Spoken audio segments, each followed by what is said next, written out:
I think what people found was that it wasn't such a big deal. What was the perception of what was going on behind the scenes really wasn't. Obviously, I was one of the proponents of pushing open government because I knew when they found that out, they would see that all this stuff that they suspected was going on was really not going on. Having said that, I think the most interesting thing is that those legislators that were worried about doing business in front of the public and taking public votes in public as opposed to going into executive session found that it wasn't any big deal either. And I think that's the most important thing that came out of this.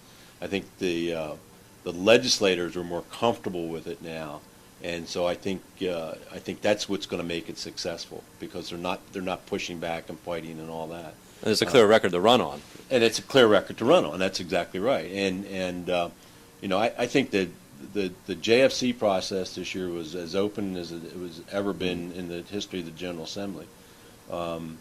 And I think, and I know for a fact that people, even reporters, said that this was